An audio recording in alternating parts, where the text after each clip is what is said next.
मित्रांनो, रामकृष्ण हरी.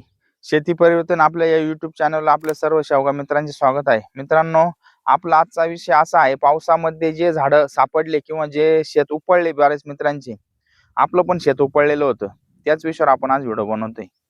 पावसामध्ये ज्या झाडांची ग्रोथ झाली नाही आणि त्यांना आता फुलं निघतायत, तर पुढचं नियोजन कसं करायचंय.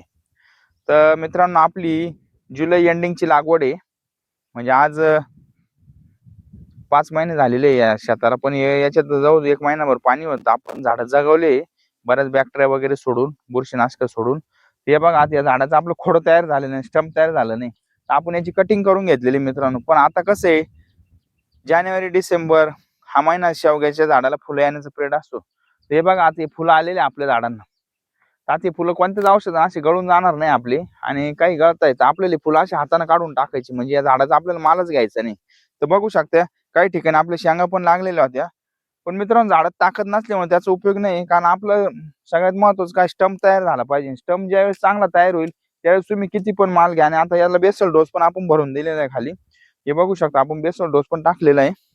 त्याच्यावर आता पाणी पण चालू केलेलं. पण झाडांची ग्रोथ न झाल्यामुळे आपल्याला फुलं काढणे. तर बऱ्याच मित्रांचे जे असे प्लॉट झालेले, त्यांनी अशा प्रकारे आता फुलं काढून टाकायचे. समजा हे झाड आहे आपलं, याची ग्रोथ झालेली नाही, तर झाडाच्या ज्या खालून नवीन फाट्या निघलेल्या त्या काढून घ्यायच्या आहे आणि हे फुलं हाताने काढून टाकायचे मित्रांनो.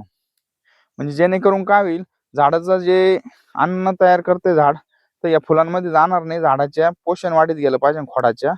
तर अशा प्रकारे आपल्याला नियोजन करायचंय. कारण काही मित्रांच्या बोलण्यावरून असं जाणवलं, बाबा झाडं लावले पण पावसात सापडले, ते तयार झाले नाही खोडं. त्याच्याकरता आपण हा व्हिडिओ बनवलाय आज. तर अशा प्रकारे सर्व मित्रांनी करून घ्यावे, ही सर्वांना विनंती. तर लवकरच आपण नवीन पुढला व्हिडिओ घेऊन येऊ. तोपर्यंत आपल्या चॅनलवर जे व्हिडिओ आहेत ते बरेचसे महत्वपूर्ण, ते बघत राहा तुम्ही.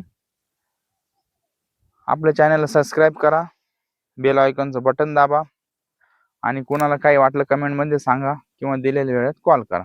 रामकृष्ण हरी.